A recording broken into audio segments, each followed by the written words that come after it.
Vivir de la palabra. No sólo de pan vivirá el hombre, mas de todo lo que sale de la boca de Jehová vivirá el hombre. Deuteronomio 8:3. Lo más importante para cada uno de nosotros es la vida. ¿Qué aprovechará al hombre si ganare todo el mundo y perdiere su vida? ¿De qué servirían las riquezas si no tuviera vida? ¿Cuál es el valor de sobreabundantes acres para un hombre muerto, o el aplauso de las naciones para uno que descansa en su sepulcro? Por tanto, lo primero que un hombre tiene que cuidar es la vida.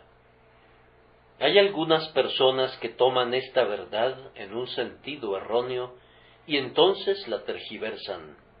Afirman, tenemos que vivir, aunque en el sentido que lo dicen, no existe tal necesidad en absoluto.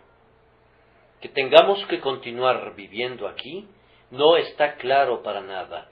Sería mucho mejor para nosotros morir que vivir gracias a pecar. Los mártires han preferido sufrir las más terribles muertes antes que deshonrar, ni siquiera por una sola palabra, el nombre de Jesús. Y todo verdadero cristiano preferiría la muerte inmediata antes que deshonrar a su grandioso Señor y Maestro. Ahora, hermanos, según nuestra idea común, si hemos de vivir, tenemos que comer pan, que es el báculo de la vida, y algunas veces, cuando el pan escasea y el hambre provoca agudos tormentos, los hombres han sido conducidos a echar mano de la iniquidad para proveerse del alimento necesario. Ustedes recuerdan cómo actuó nuestro divino Señor, quien es nuestro perfecto modelo en todas las cosas, cuando se encontró en ese caso. Después de haber ayunado en el desierto 40 días y 40 noches, tuvo hambre, y entonces vino a él el diablo y le dijo, si eres hijo de Dios, di que estas piedras se conviertan en pan. Esto equivalía, en efecto, a decirle, renuncia a confiar en tu Padre Celestial. Evidentemente te ha abandonado, te ha dejado en el desierto en medio de las fieras, y aunque a ellas sí las alimenta, a ti no te ha alimentado. Está permitiendo que te mueras de hambre. Por tanto, ayúdate a ti mismo, emplea tu propio poder. Aunque lo has puesto bajo la custodia de Dios, y estando aquí en la tierra te has convertido en siervo de tu Padre, róbale un poco de tu servicio a tu Padre y úsalo para tu propio beneficio. Toma algo de ese poder que has dedicado a su grandiosa obra y empléalo para tu propio bienestar. Renuncia a confiar en tu Padre. Manda que estas piedras se conviertan en pan. De inmediato destelló este texto cuando el maestro lo sacó como a espada de su vaina. Escrito está, no sólo de pan vivirá el hombre, sino de toda palabra que sale de la boca de Dios. Fue sólo por el uso de esta espada del Espíritu, que es la palabra de Dios, que el archienemigo fue alejado de Cristo. Y yo quiero usar esa arma ahora. Puedo decir de ella lo mismo que dijo David de la espada de Goliat, ninguna como ella, dámela. Esa espada con la que Cristo ganó la victoria es la mejor para ser usada por sus siervos. Esta respuesta de nuestro Señor al tentador nos enseña que el sustento de nuestra vida, aunque naturalmente y de acuerdo a la apariencia ordinaria de las cosas depende del pan, realmente depende de Dios. Es Dios quien da al pan el poder para nutrir al hombre. A mí me parece un gran misterio que el pan o cualquier otro tipo de alimento haga eso. Puedo entender cómo, siendo materia en una cierta forma, tienda a construir la estructura material del cuerpo, si bien el proceso por el cual el pan se convierte en carne y en sangre y huesos y músculos y cabellos y todo tipo de cosas, mediante la acción perpetua del poder de Dios, es algo muy asombroso. Pero es algo más notable que este material parezca nutrir, por lo menos en alguna medida, al corazón del hombre, de tal manera que la propia alma y el principio vital en él dependan de ser sustentados por el alimento corporal. ¿Podría explicarnos alguien cómo es que el espíritu interior pone en acción los músculos de la mano y los nervios que se comunican con el cerebro? ¿Cómo es que el espíritu impalpable, una cosa que no puedes ver ni oír, que no es en sí misma material, posee poderes mediante los cuales controla la materia de este cuerpo exterior? ¿Y cómo es que la sustancia material del pan obra de alguna manera para mantener a nuestro espíritu en conexión con esta carne y esta sangre?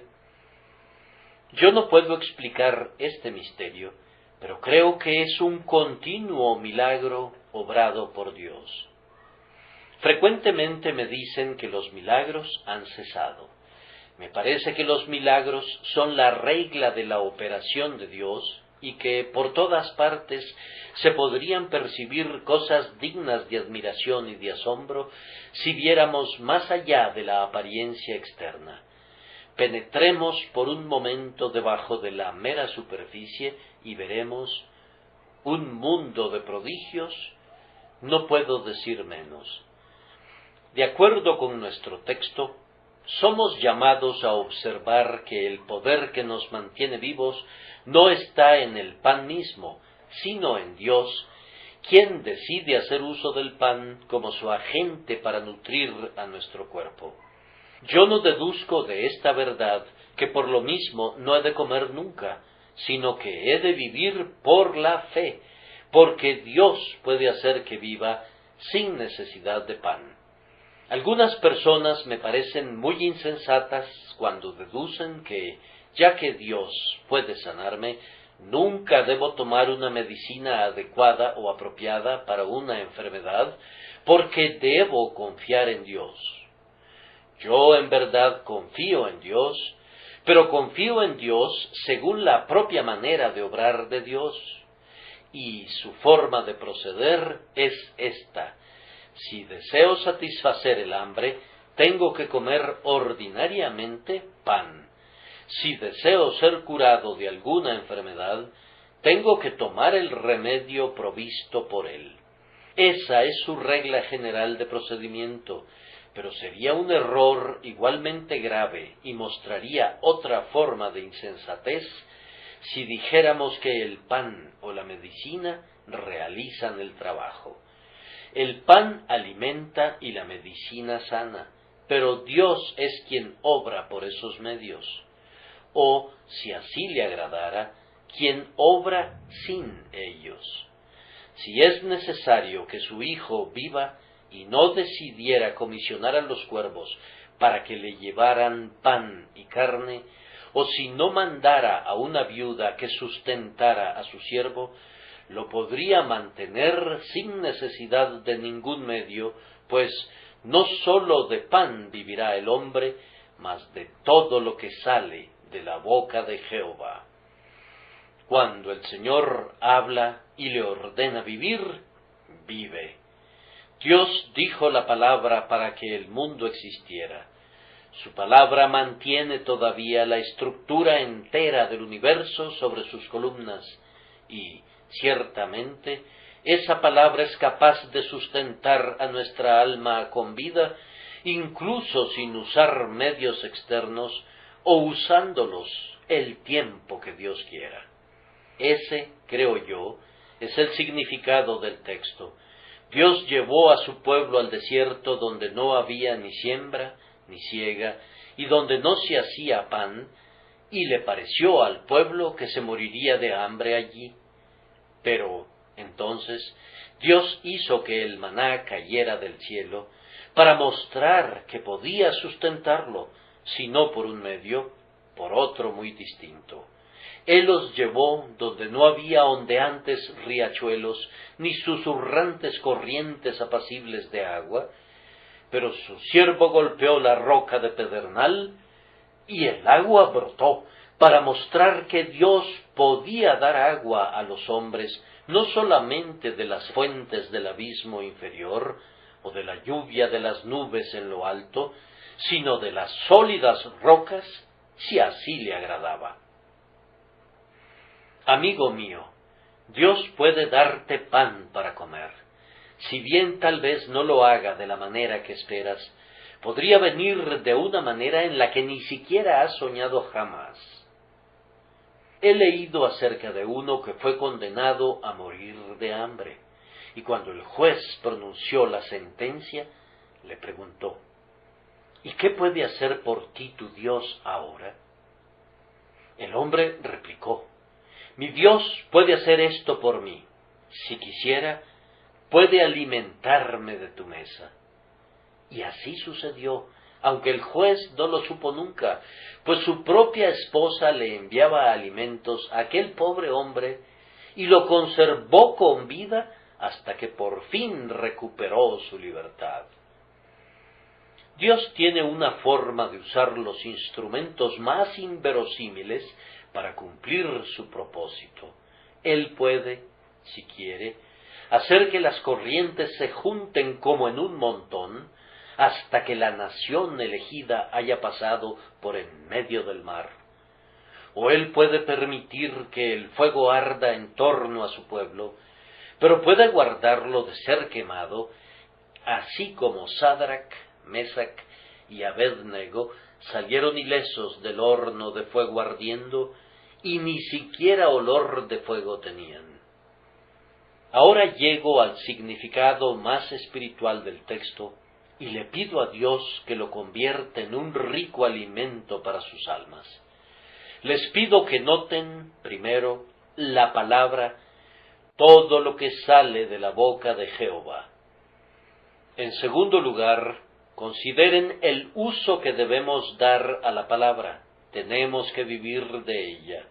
Y luego, en tercer lugar, noten la adaptación de esa palabra para nuestro uso, de cada una de sus palabras, pues, de acuerdo al texto, nosotros no vivimos de algunas palabras que salen de la boca de Dios, sino de todo lo que sale de la boca de Jehová, vivirá el hombre. Primero, entonces, reflexionemos un poco sobre la palabra del Señor. ¿Qué queremos decir con la expresión la palabra de Dios? Dios se digna usar figuras de lenguaje que podamos entender, pues somos como niñitos que tienen que aprender con ilustraciones.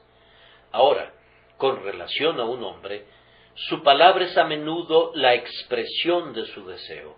Él desea que se haga tal y tal cosa, y le dice a su sirviente: haz esto, o le dice a otro: ven aquí, o ve allá.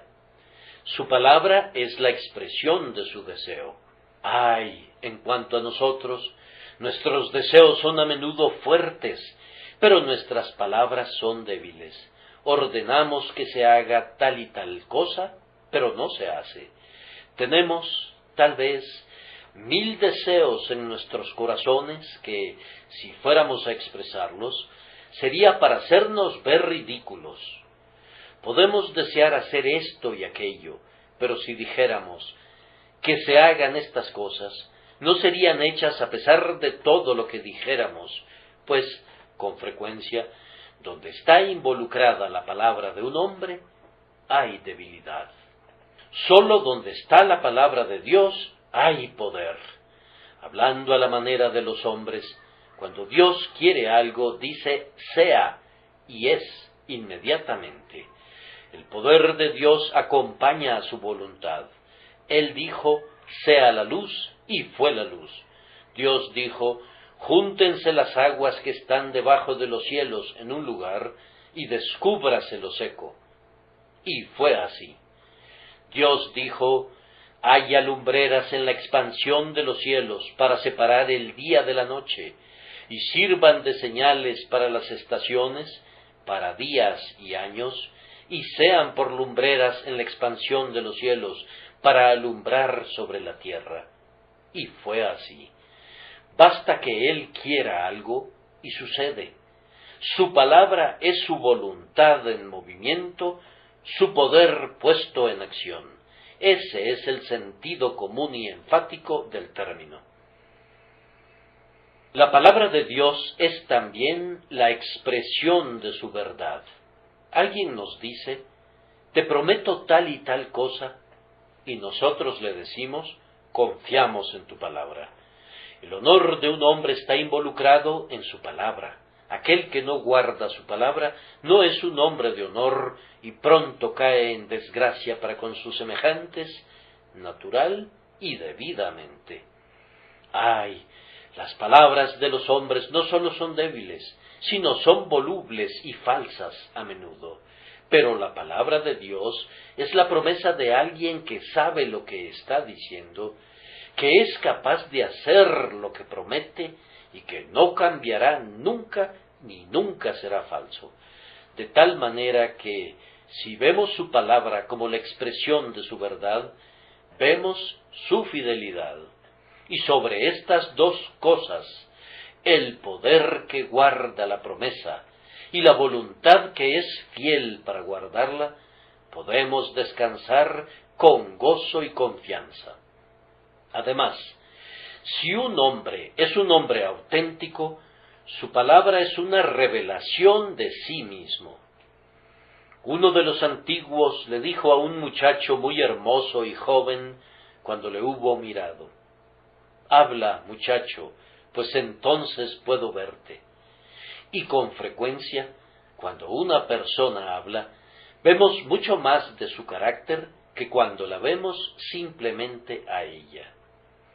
Hay muchas lindas caras que han sido admiradas debido a su apariencia, pero cuando la lengua no muy bonita de su dueño comienza a parlotear, el amor se queda desconcertado sin poder encontrar algún motivo de admiración.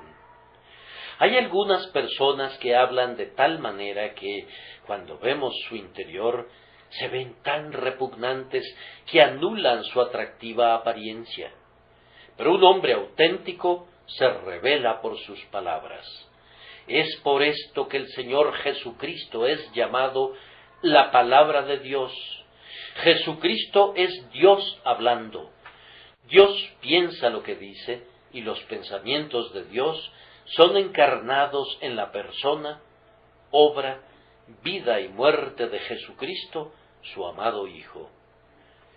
Con toda reverencia decimos que Dios nunca habría podido revelarse más plenamente de cualquier otra manera que dando a su Hijo unigénito, para que todo aquel que en Él cree no se pierda, mas tenga vida eterna.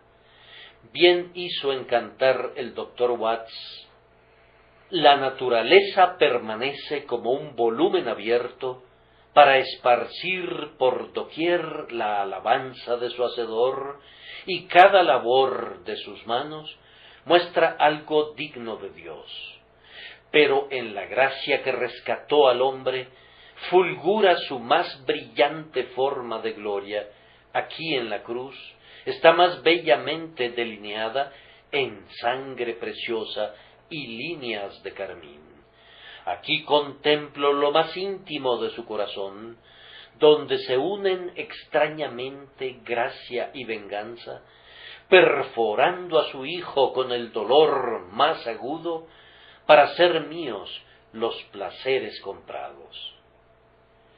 Queridos amigos, entonces vean ustedes que la expresión la palabra de Dios tiene un alcance muy amplio.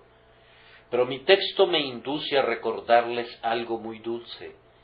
No sólo de pan vivirá el hombre, mas de todo lo que sale de la boca de Jehová vivirá el hombre. Es hermoso pensar que la Escritura procede de la boca de Dios.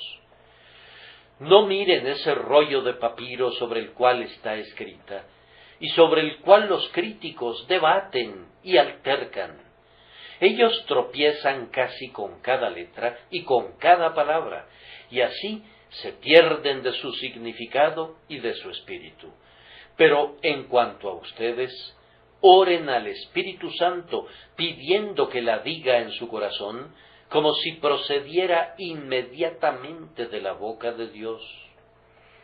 Cuando Cowper contemplaba el retrato de su madre, después de que, para su gran tristeza, había partido de la tierra hacía mucho tiempo, exclamaba: «¡Oh, que esos labios pronunciaran palabras!». Bien, has de considerar que esta palabra de Dios sale constantemente de nuevo de sus labios. El Espíritu Santo pone en la palabra un poder que la hace entrar directamente en tu corazón con el propio tono y majestad del Dios de gracia, el Padre de tu espíritu. Este maná cae siempre fresco del cielo. Los israelitas nunca tuvieron pan rancio en el desierto. Ellos recogían el pan de nobles fresco cada mañana, justo cuando descendía de los cielos. De la misma manera, consideren que cada pasaje de la palabra de Dios viene fresco a ustedes de parte de Dios. Consideren que su Padre Celestial lo está diciendo directamente a su corazón. Estaba leyendo en uno de los libros de Mark Guy Pearce un día un bello pensamiento que no había captado nunca antes. Él pone en boca de un hombre muy sencillo, pero piadoso, que está hablando acerca de su Padre Celestial, palabras más o menos en este sentido: «Estoy muy seguro de que mi Padre me cuidará.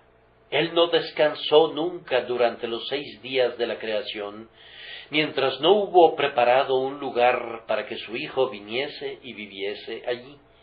Mientras no hubo puesto el trazo final sobre ese lugar y no tuvo la casa lista para Adán, no descansaría del todo. Y ahora mi Padre Celestial no descansará mientras no haya preparado el cielo para mí, y no me haya preparado a mí para el cielo, y Él seguramente me dará todo lo que necesito en el camino». Cuando leí eso, me llegó tan fresco como si hubiera visto escrito el 2º capítulo del libro de Génesis.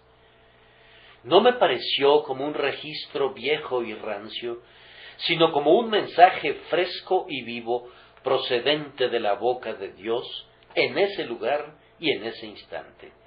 Y hay muchos amados hijos de Dios que, cuando son enseñados por el Espíritu, han hecho nuevas lecturas de los antiguos textos y, por decirlo así, cuelgan las viejas pinturas al óleo bajo una mejor luz, al punto que nos hemos preguntado al contemplarlos: ¿serán los mismos cuadros?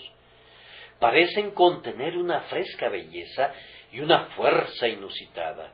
Esto debe ser su alimento, queridos hijos de Dios, su propia palabra tal como la tienen aquí, pero tienen que alimentarse de ella como si saliera continuamente de su propia boca.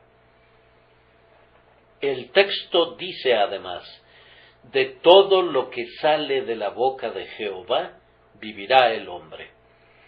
Queridos amigos, en lo concerniente a la doctrina de la inspiración, no estén turbados en absoluto preguntándose cómo fue inspirada la Biblia, si fue por este proceso o por aquel. A mí no me preocupa mucho cómo fue. Yo sé que es inspirada y eso me basta, y creo que es inspirada verbalmente. Encuentro que el apóstol Pablo esgrime un argumento de peso sobre el uso de un singular o de un plural, allí donde dice: «No dice y a las simientes como si hablase de muchos, sino como de uno, y a tu simiente, la cual es Cristo». Encuentro que el apóstol Pedro reflexiona sobre una palabra dicha por una mujer y hace que nos enseñe una importante lección. como Sara obedecía a Abraham, llamándole Señor, y así sucesivamente. Y ustedes recordarán que no hace mucho analizamos el texto: en aquel tiempo, dice Jehová, me llamarás Ishi, y nunca más me llamarás Baali, porque quitaré de su boca los nombres de los Baales, y nunca más se mencionarán sus nombres, en el que estaba implicada una gran verdad en el uso de dos palabras que eran en cierta forma similares en significado. Yo no estoy diciendo que nuestras versiones en inglés sean inspiradas, pues hay errores en la traducción. Pero si pudiéramos llegar al texto original, tal como fue escrito al principio, no tengo miedo de decir que cada J o tilde, cada tilde de una T y cada punto de una I, fueron inspiradas infaliblemente por Dios el Espíritu Santo.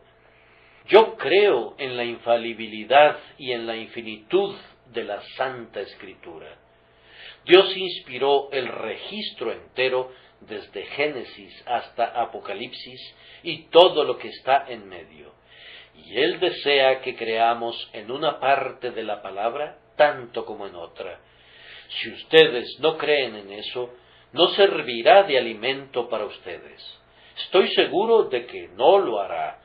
Solo hará las veces de vomitivo para ustedes, mas no será un alimento. No podría alimentar su alma en tanto que estén disputando acerca de ella. Si no es la palabra de Dios, entonces es la palabra del hombre o la palabra del diablo. Y si a ustedes les interesa vivir de la palabra del diablo o de la palabra del hombre, a mí no me interesa.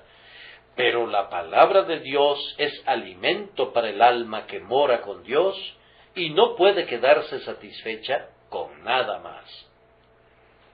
Ahora prosigamos a nuestro segundo punto, que es el uso que debemos dar a la palabra de Dios. Hemos de vivir de ella. Un día me senté bajo una haya en la Nueva Foresta. Me gusta mirar a las hayas y estudiarlas, y hago lo mismo con otros árboles, pues cada árbol tiene sus propias peculiaridades y hábitos, su manera especial de torcer sus ramas y de hacer crecer su corteza y de abrir sus hojas, etc. Cuando alcé mi mirada hacia esa haya y admiraba la sabiduría de Dios al crearla, vi a una ardilla que corría dando vueltas y vueltas alrededor del tronco y subiendo a las ramas, y me dije: esta haya es para ti muchísimo más de lo que es para mí, pues es tu hogar y tu sustento y tu todo. Sus grandes ramas eran las calles principales de su ciudad, y sus ramitas eran sus veredas. Esa ardilla tenía su casa en algún lugar de ese árbol, y las vainas de la haya eran su alimento diario. Vivía de ella.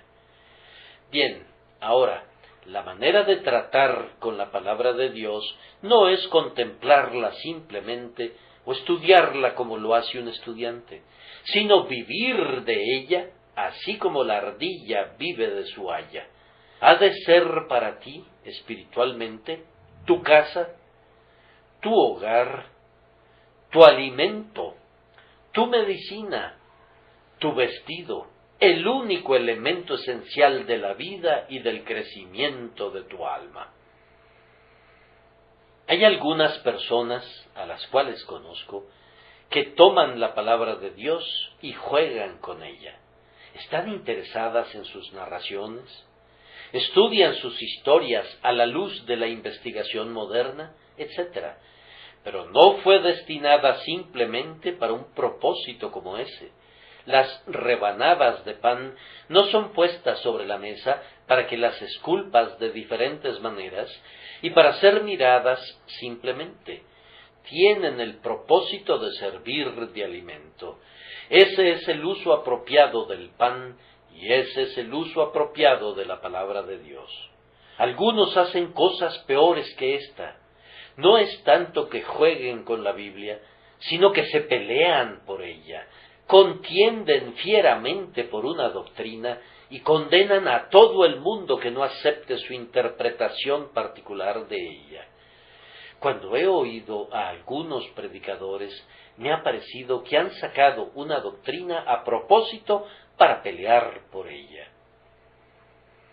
Yo tengo un perro que tiene una alfombra en la que duerme, y cuando vaya a casa esta noche, la sacará y la sacudirá delante de mí, no porque le interese particularmente su alfombra, sino porque sabe que yo le diré, dámela, y entonces él va a ladrarme y dirá en su lenguaje, no, no te la daré.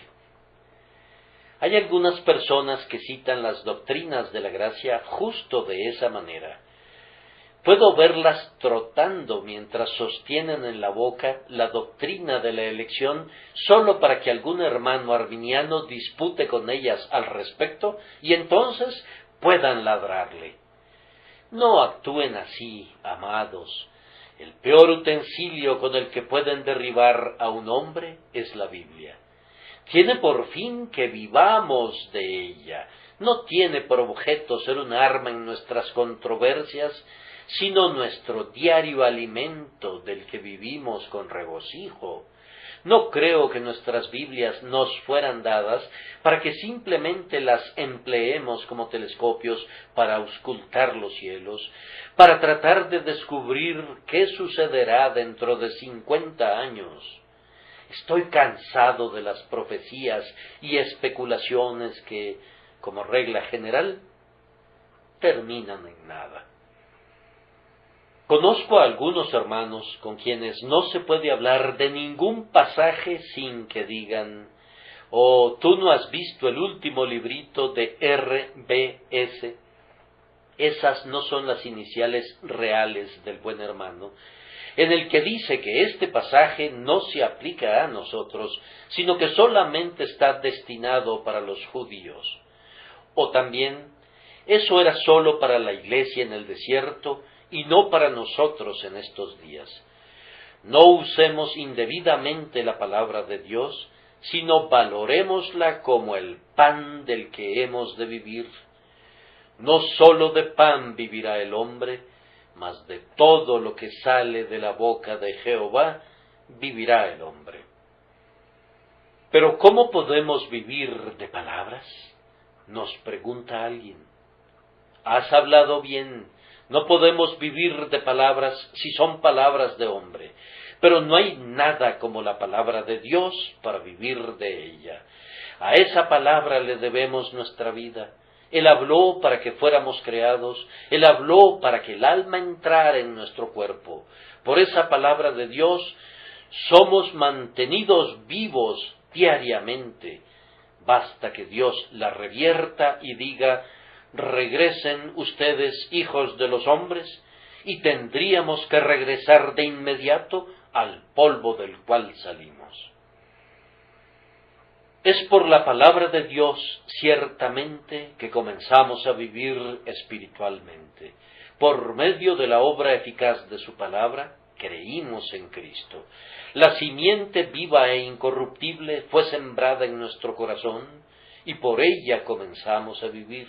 Y es por la misma palabra que nuestra alma es sustentada con vida. Hasta este momento, ustedes y yo no hemos recibido ningún nutrimento del Espíritu Santo, excepto por esa palabra de Dios, que es el alimento del Israel espiritual en el desierto de este mundo.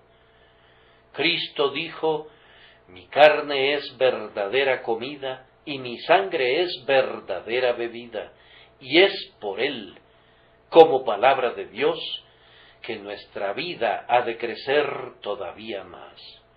No hay ningún desarrollo del cristiano que le venga de cualquier otra manera, excepto por la palabra de Dios, encarnada o inspirada. Aquel que habló, y fuimos creados, tiene que hablar para que tengamos un ser más fortalecido todavía. La fe es el don de Dios, pero también lo es la seguridad. La primerísima chispa de vida es el don de la gracia de Dios, pero también lo es la llama seráfica del celo. Todo eso proviene de la palabra de Dios, y cuando estemos a punto de entrar al cielo, el último toque que nos perfeccionará no será dado por ningún cincel, sino por la palabra de Dios.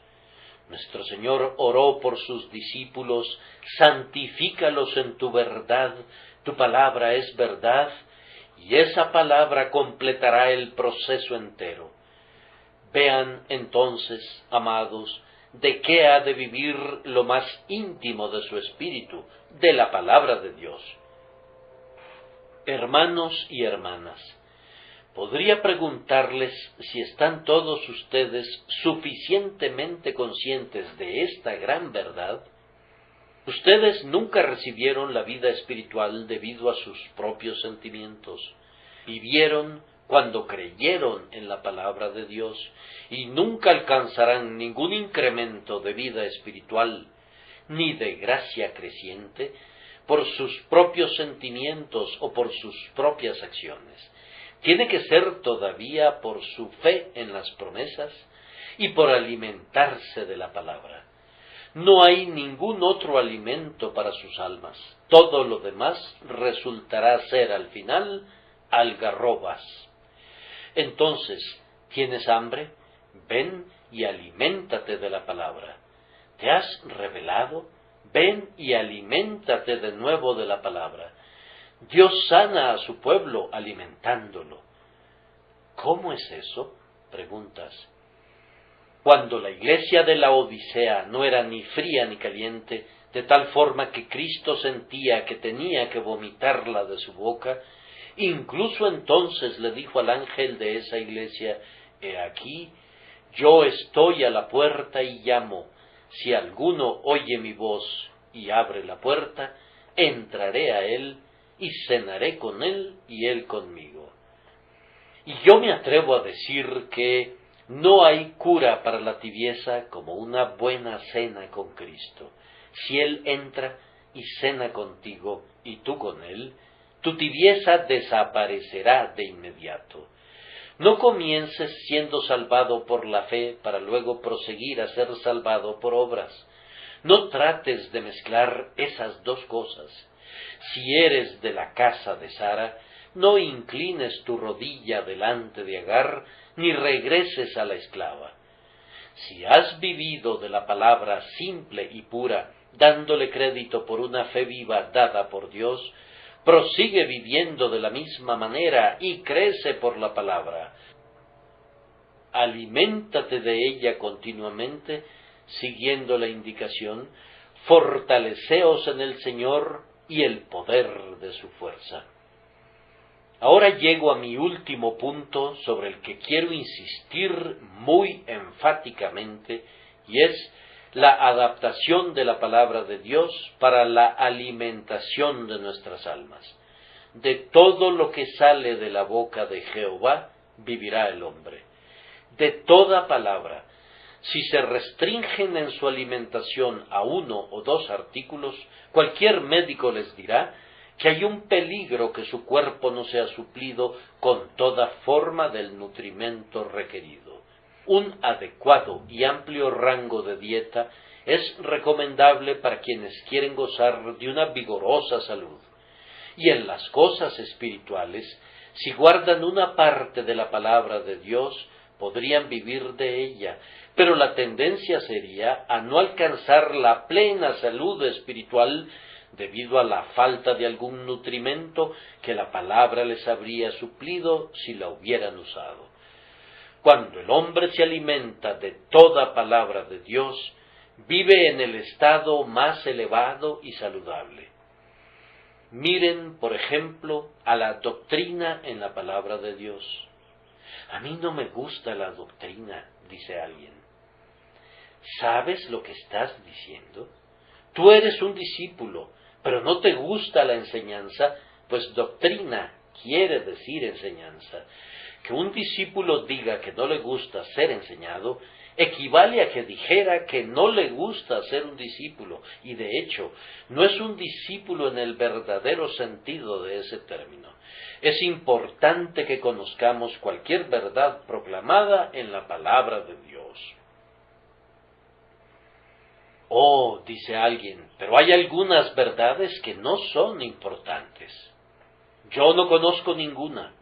En los lugares donde cortan diamantes, recogen el polvo porque el propio polvo de los diamantes es valioso. Y en la palabra de Dios, toda la verdad es tan preciosa que aun la verdad más ínfima, si existiera tal cosa, es todavía polvo de diamante y es indeciblemente preciosa. Pero, objetas tú, yo no veo que una tal verdad sea de algún uso práctico. Pudieras no verlo, amigo, pero es así. Si yo escribiera mi experiencia como pastor de esta iglesia, podría mostrarles que ha habido personas convertidas a Dios por medio de doctrinas que algunos habrían considerado como improbables para que produjeran ese resultado. Sé que la doctrina de la resurrección ha llevado a los pecadores a Cristo. He conocido a muchas personas que han sido traídas al Salvador por la doctrina de la elección. Precisamente se trataba del tipo de personas que, hasta donde puedo ver, no habrían venido si esa verdad no fuera una doctrina angular que golpeó su corazón en el lugar preciso y que se introdujo en las grietas de su naturaleza. Yo creo que todo lo que está en la palabra de Dios tiene que ser predicado, tiene que ser creído y tiene que ser estudiado por nosotros. Toda doctrina es útil para un fin u otro. Si no es alimento, es medicina. Y los niños necesitan algunas veces un tónico, así como necesitan la leche.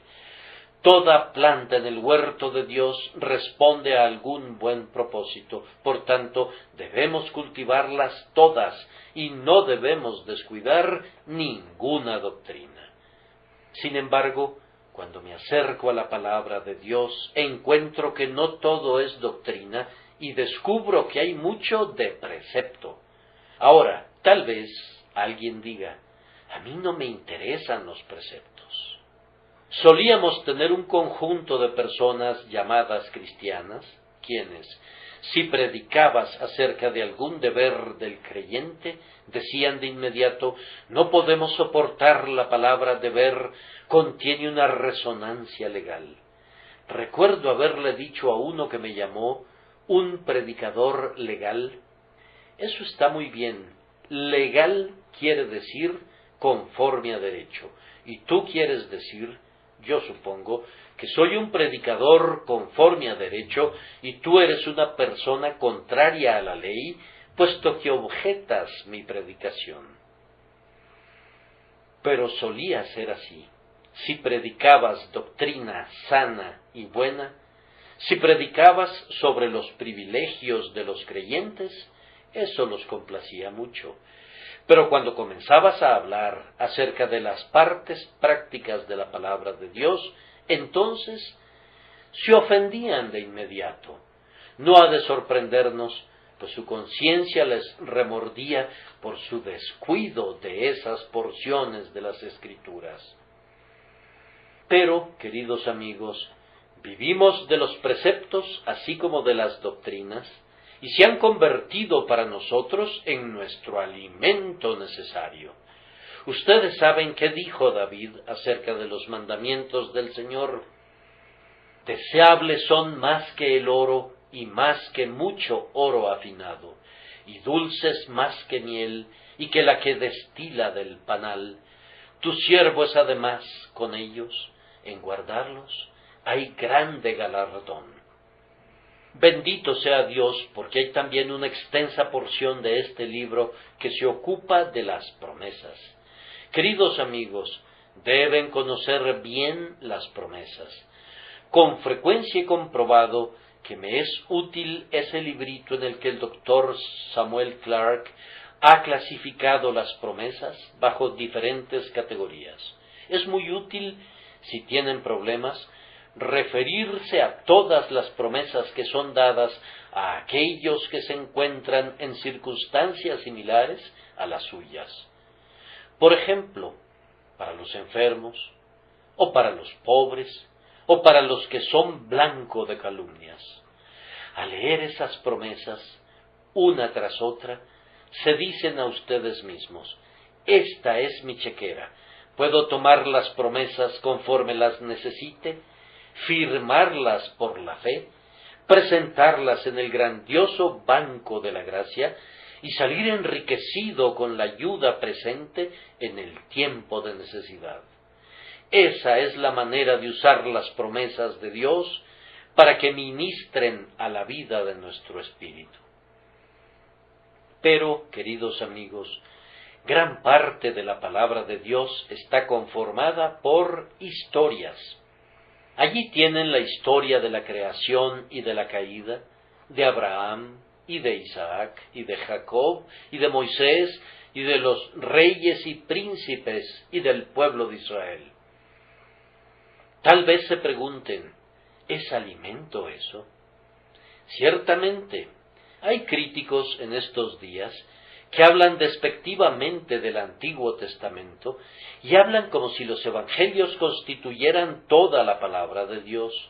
Incluso consideran que las epístolas son de inferior calidad. Pero todo eso está mal. El hombre vive de toda la palabra de Dios y, a menudo, una historia, dándonos un ejemplo de fe o una prueba de la fidelidad de Dios para ayudar a su pueblo atribulado, se convierte en un alimento más adecuado de lo que podría ser la promesa sola. Los hombres dicen que hay más fuerza en lo concreto que en lo abstracto. Ciertamente, hay más poder en algo presentado en vivo del que hay en eso mismo expresado en palabras. Si van alguna vez a las galerías de cuadros de Versalles, pueden caminar a través de, iba a decir, miles de kilómetros de galerías entre cuadros de reyes y hombres notables de diferentes épocas, pero nadie se detiene a mirarlos, ni a ustedes mismos les interesaría verlos. Son simples cuadros, pero abajo hay pinturas de los mismos hombres, solo que están pintados en orden de batalla o en varias posiciones que los muestran en acción. Ahora sí se detienen y los miran, pues están interesados en la representación de las escenas que vivieron.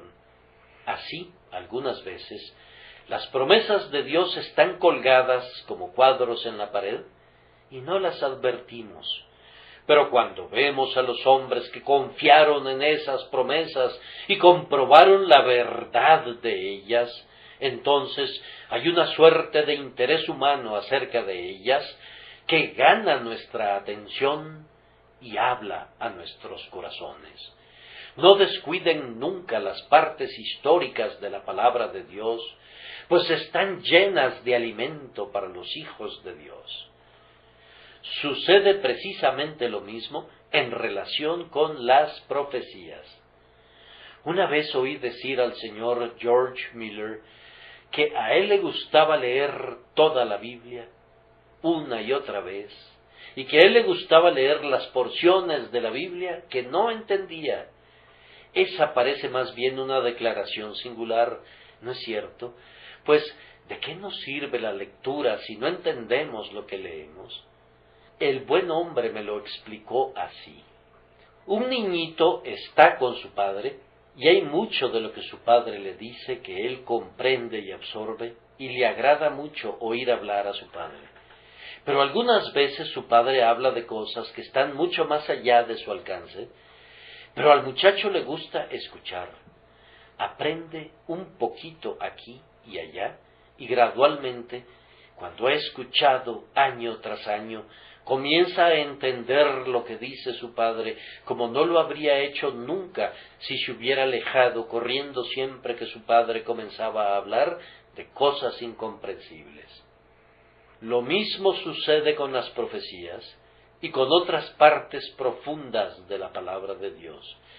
Si las lees una vez o dos, pero no las comprendes, a pesar de ello, estúdialas y entrégales tu corazón, pues gradualmente la verdad preciosa permeará tu espíritu y beberás insensiblemente sabiduría que de otra manera nunca habrías recibido.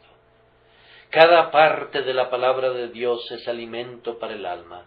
Entonces, queridos amigos, pudiera ser que haya un mensaje de amenaza que les hable muy ásperamente, pero que es también muy provechoso para ustedes. Tal vez, algún domingo, salgan del tabernáculo y digan: nuestro pastor no nos ha consolado esta mañana, pareciera que nos ha desmenuzado y aplanado con la grada y nos ha arado. Sí, yo sé que así sucede algunas veces, pero es para su provecho, pues como dijo Ezequías, por todas estas cosas los hombres vivirán.